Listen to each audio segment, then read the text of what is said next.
The sky was gray above the silent planet. Cold winds moved across the dry grass, and the only sound was the soft crunch of boots on soil. Liam walked slowly, his heart heavy. In his hands, he held a single white flower, picked from the last patch of wild blooms in this strange alien world. He stopped in front of a small grave marked by a stone.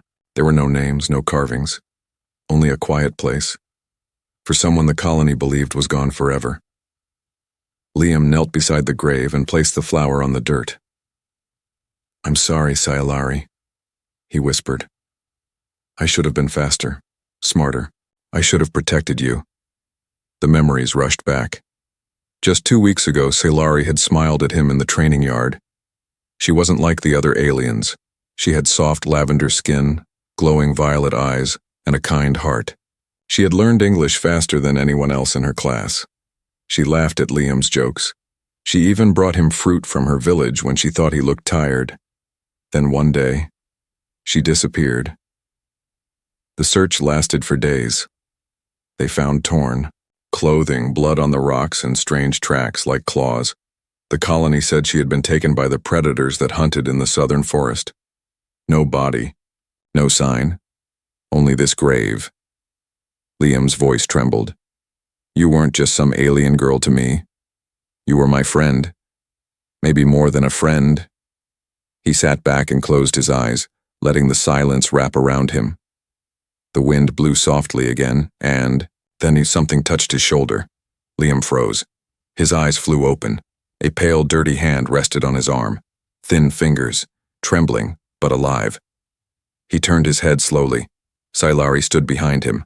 Her long, dark hair was messy. Her skin was scratched and covered in dust, but her violet eyes were still glowing, soft but filled with pain. "Liam," she whispered. I'm not dead." Liam jumped to his feet, shocked and speechless. "Sayalari, how is this possible?" She wobbled, barely standing. He caught her before she fell. "I was buried, but I was still breathing," she said in a shaky voice. "They thought I was dead and or wanted me to be." Liam's heart pounded. "Wait, what? Who?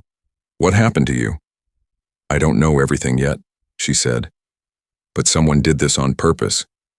They didn't want me to come back." Liam looked around quickly. No one was nearby. He gently helped her sit on a rock. She winced in pain but gave him a small smile.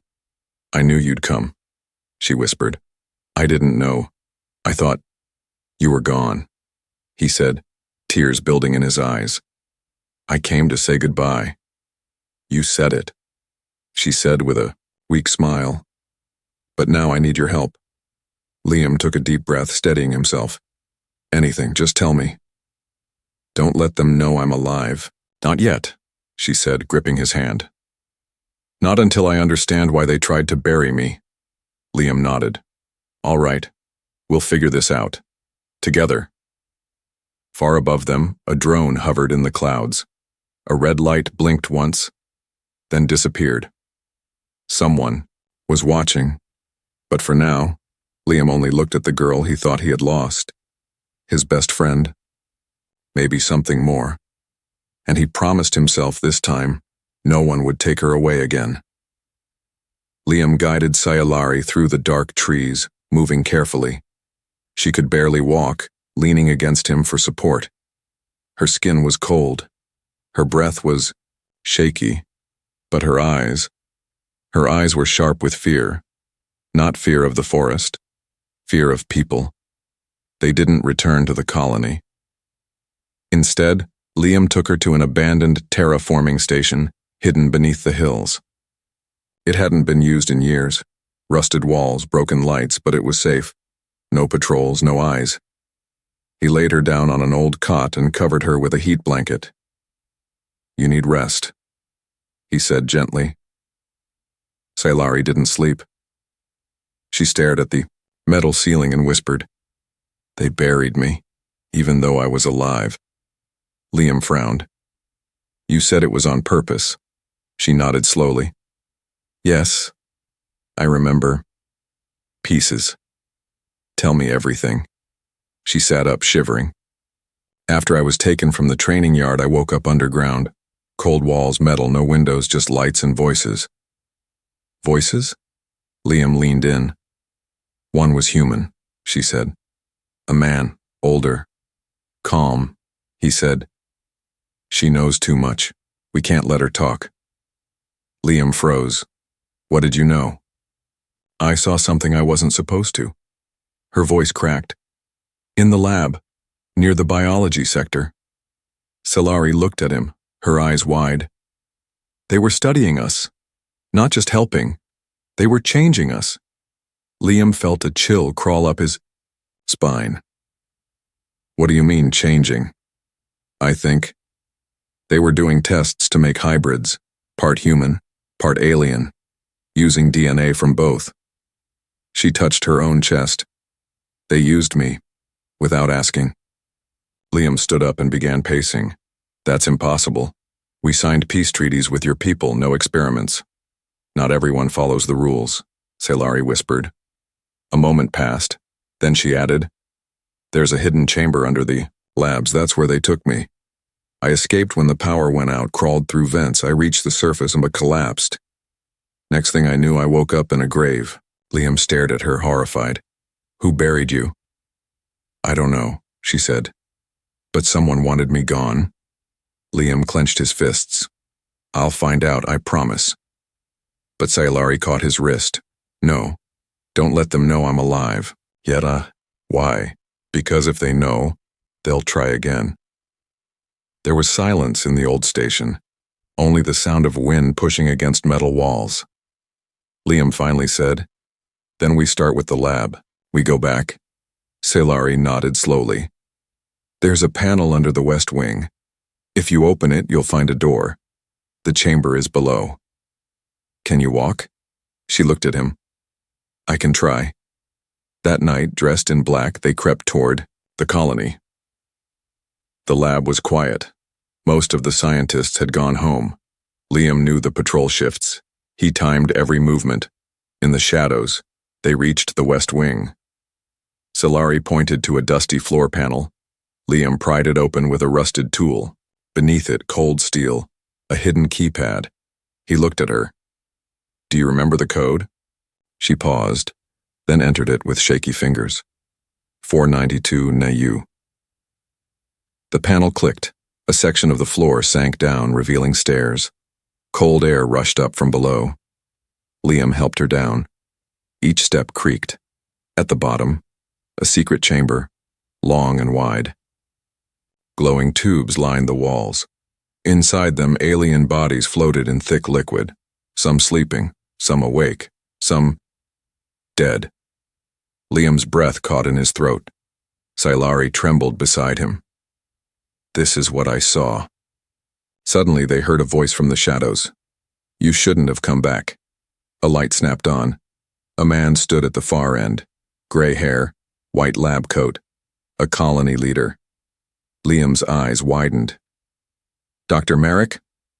Merrick stepped closer, calm and cold. The girl was supposed to be dead. Liam stood in front of Salari. Why are you doing this? Because progress needs sacrifice, Merrick said simply.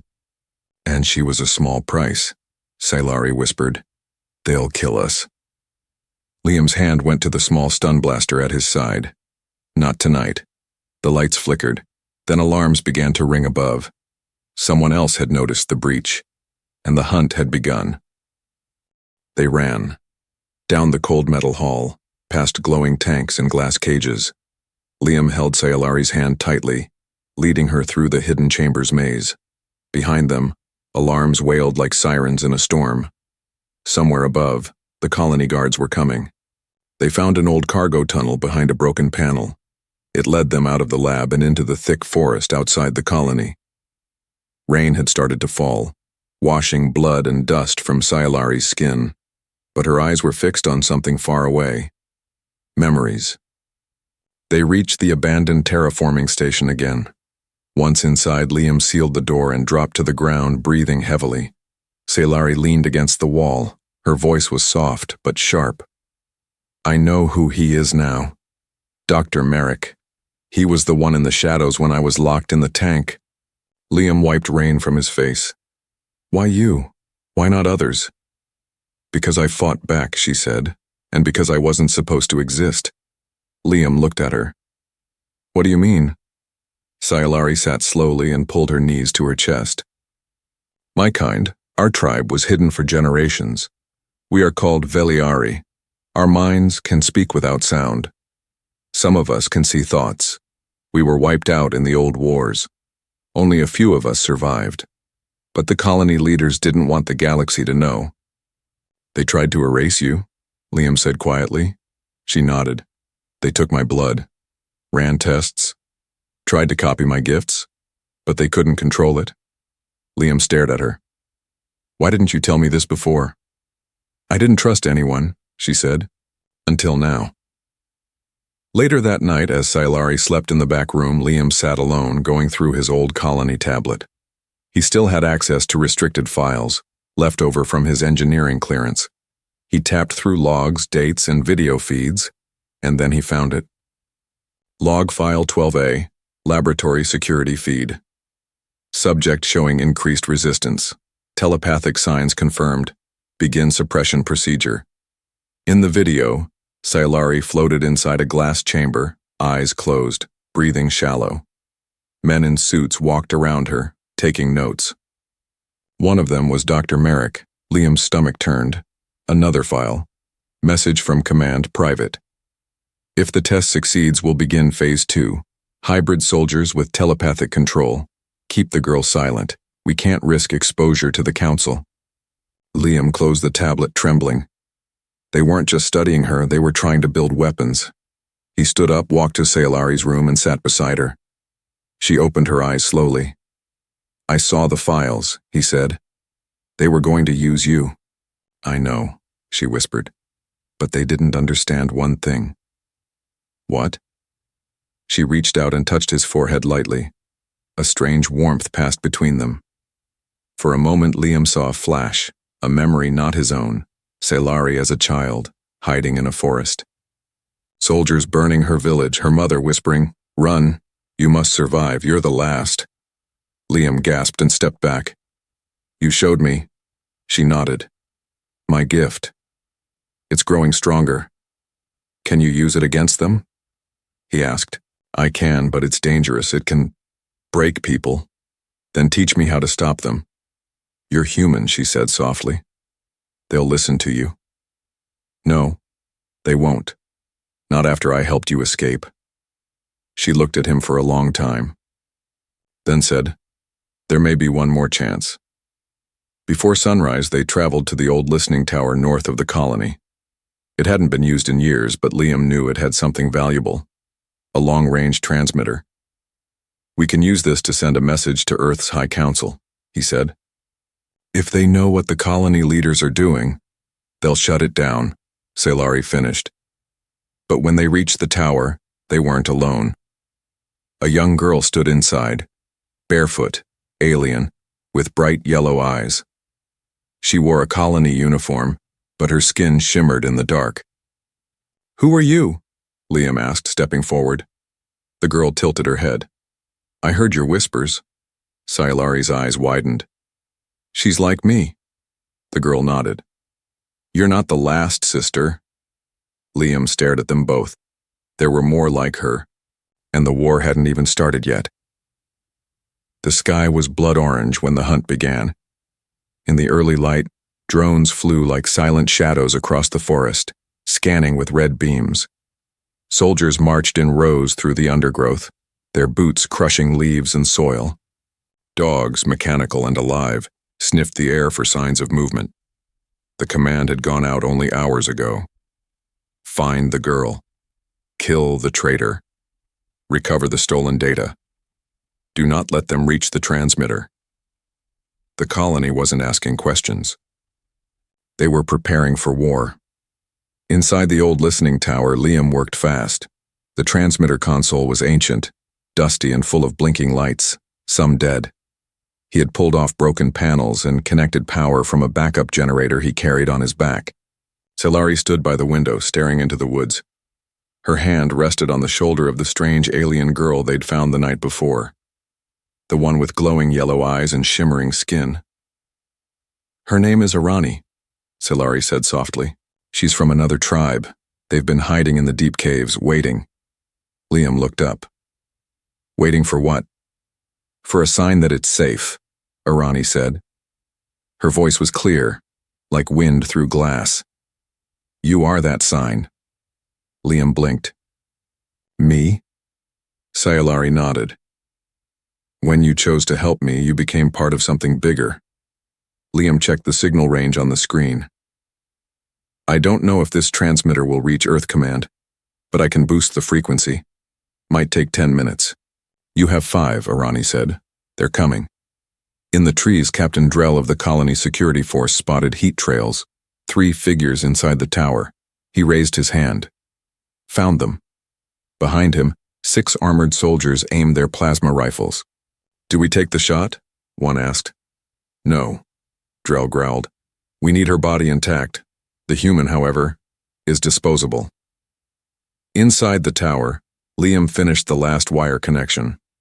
I'm sending a distress signal with the video files from the lab, he said. If Earth Command sees this, they'll shut down the whole colony.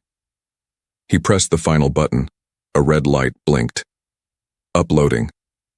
Now we wait, he said. No, Silari said suddenly. We run. A low hum began outside. Dozens of drones now circling above like hungry wasps. Silari grabbed Arani's hand. There's a back path. Liam unplugged the drive, tucked it into his jacket, and followed. Just as they reached the bottom stairs, boom! The wall behind them exploded. Stone shattered. Dust choked the air.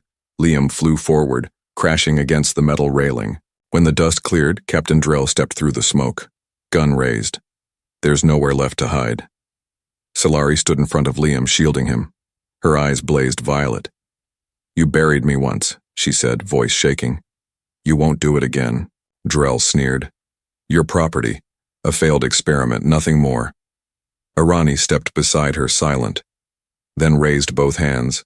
A ripple passed through the air, invisible but powerful. The soldiers staggered. Some screamed. One dropped his weapon and began crying like a child. Liam stared, amazed. What is she doing? Silari whispered. Mind burst. Only the gifted can do it.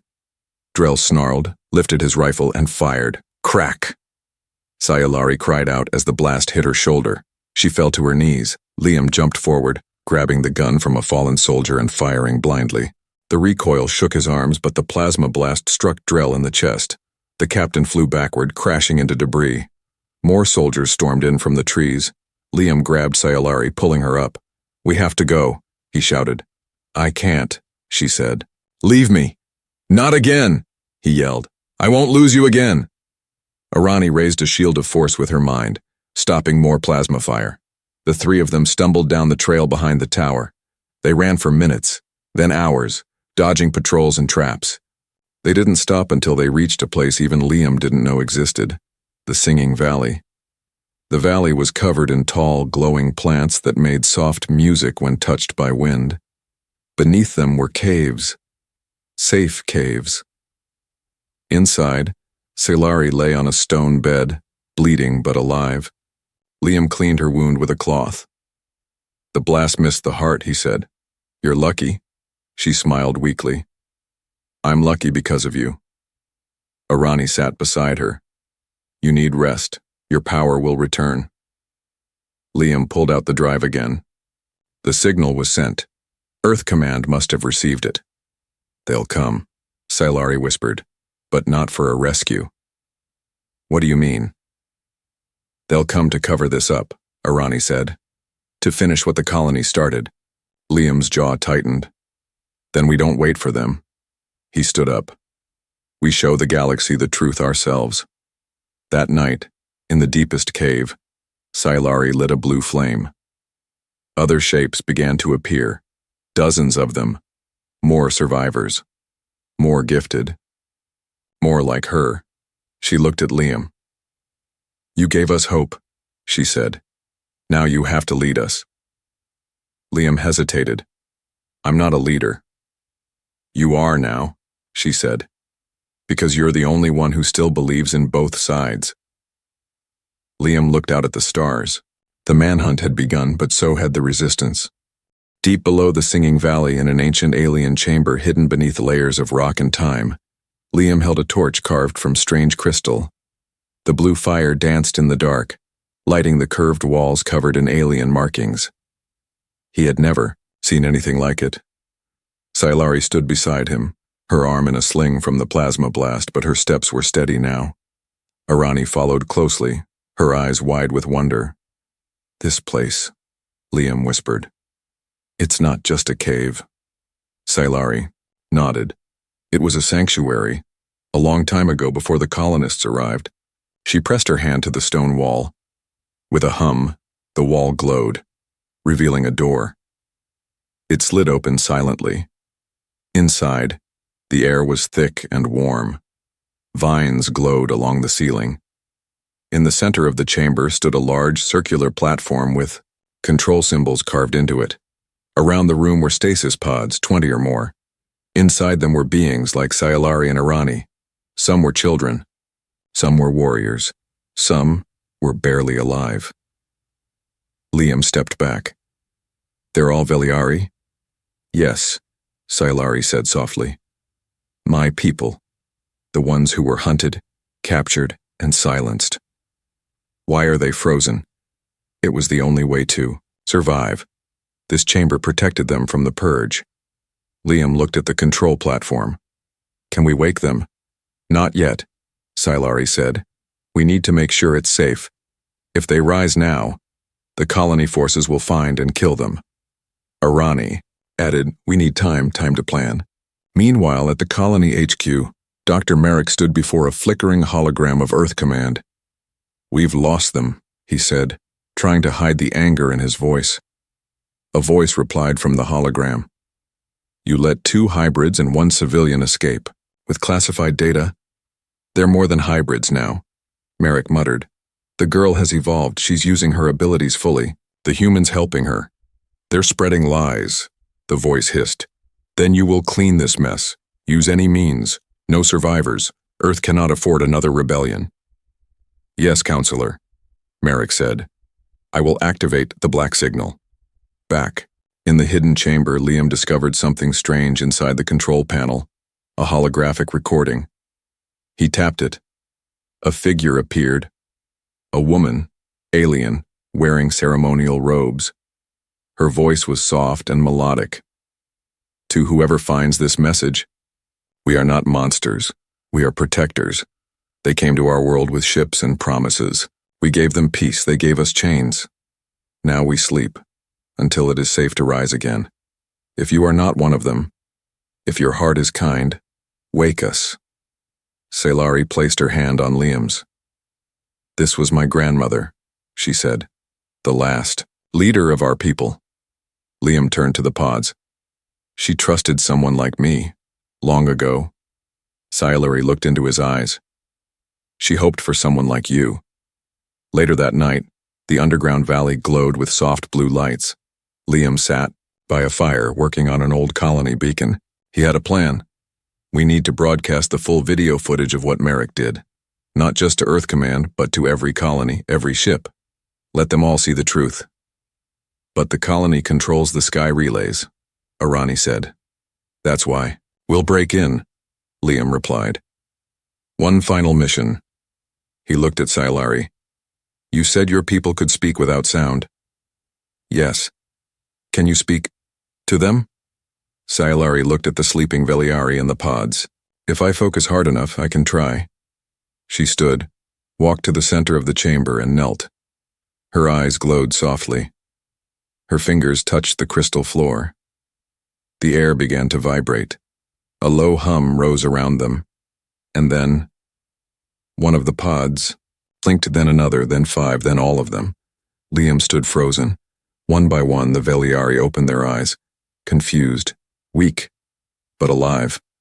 Silari stood slowly. "They heard me." A boy stepped from a pod and whispered, "We dreamed of fire, then we heard your voice." Another woman whispered, "You brought us back." And all of them turned to Liam, the only human among them. The boy pointed. Is he one of them? Sayalari answered without hesitation. No, he's one of us. At the same time, far above the valley, black ships rose into the sky, dark, silent, and deadly. Dr. Merrick stood inside one, watching a screen. Let them gather, he said. We'll burn the whole valley if we must. His eyes narrowed. They'll learn what happens when you dig too deep into the past. Back underground, Liam stood before the awakened Veliari. War is coming, he said. But so is truth. And this time they won't bury it. They won't bury you. And the silence that followed was filled with hope and war drums. A storm gathered over the colony. Black clouds rolled in from the east, fast and low like a warning from the sky itself. Winds howled through metal towers. Lights flickered. People whispered. Something was wrong, Indy. The heart of the colony on the main broadcast tower, a screen blinked to life without warning. The system had been secure, controlled only by the government. No one had access. No one. Except now. The screen showed her face. Sayalari. Blood on. Her clothes, pain in her eyes, but her voice clear, strong, impossible to ignore. You buried me. You called me an animal, an experiment. But I survived. I am not your test subject. I am not your enemy.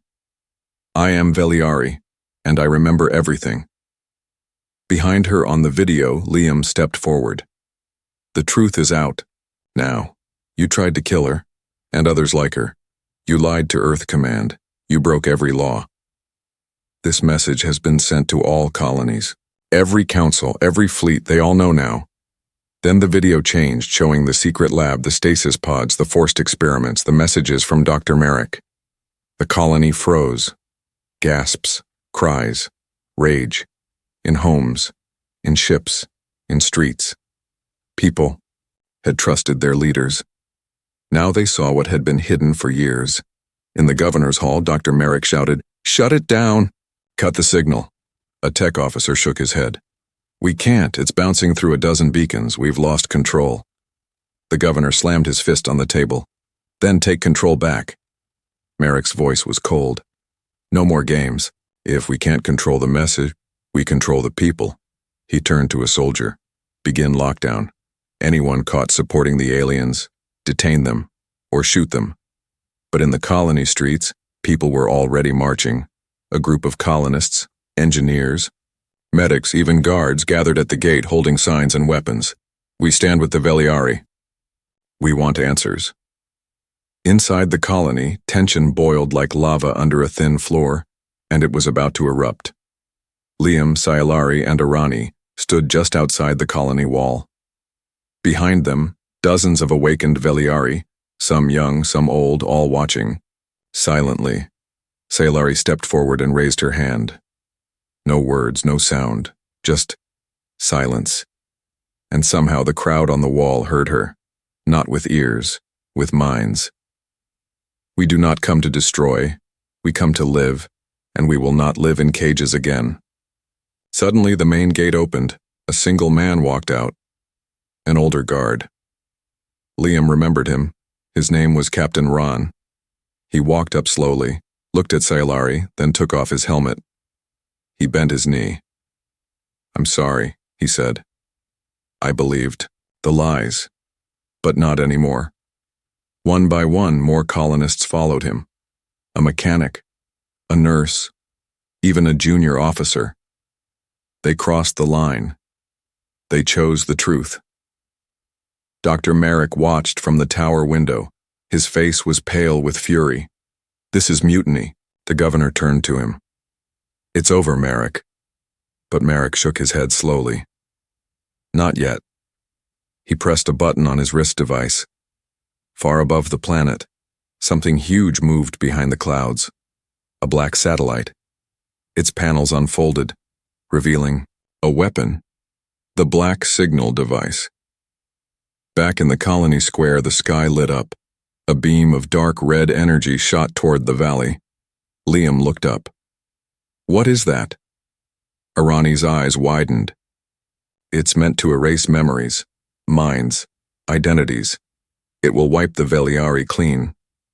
Sailari stepped forward. Not this time. She raised her hands. The Veliari behind her did the same. And together, they pushed back. With thought. With force. With will, the red beam bent in the air, cracked, then shattered. The sky screamed, and the satellite burned. Inside the tower, Merrick fell to his knees. The screen went dark. The black signal had failed. By nightfall, the colony was quiet. No more fighting. No more fear. The governor resigned. Dr. Merrick was arrested. A new agreement was signed. One line written in both human and Veliari script. We begin again. Together. Later, Liam and Sailari stood at the edge of the singing valley. She held his hand. We could leave, he said. She smiled. We just got here. He smiled back. You sure you want to live in a world that tried to erase you? I want to help build one that remembers. The war was over, but peace had just begun. For the first time in many years, the colony slept without fear. The streets were no longer filled with guards or lies. The laboratories stood silent. The sky, once full of dark satellites in patrol, drones, was clear. Morning came soft and slow. Liam walked through the singing valley, dew brushing his boots. The tall glowing grass sang gently in the wind. Behind him, the Veliari had made a new village, carved from stone and spirit. Tents and towers stood side by side, built with both alien roots and human hands. The future had arrived, but Liam's heart was still not at rest. He reached the old tree near the edge of the cliff. This was where it had all started, where he had once come to say goodbye to a girl he thought was gone forever. And now she lived, and everything had changed. He sat on the rock beneath the tree and closed his eyes. Not in pain, not in sorrow, but in wonder. Thinking again? A soft voice asked behind him. Liam turned.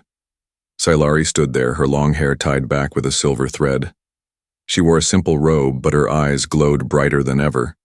Her skin, once pale and wounded, now shimmered with strength. She walked forward and gently touched his shoulder. This time, not from behind, not as a ghost, but as someone who had chosen to stay. I always think too much, he said with a smile. She sat beside him. The silence between them was no longer heavy. It was calm, safe. What now? He asked quietly. She looked out at the valley. My people are awake. The council is forming. The old songs are returning, but they're afraid. Afraid of humans? She shook her head. Afraid of repeating history. Liam nodded slowly. We don't have a good record, do we? No, she said softly. But we also have you. A breeze passed between them. Sailari reached into her satchel and pulled out a small stone pendant.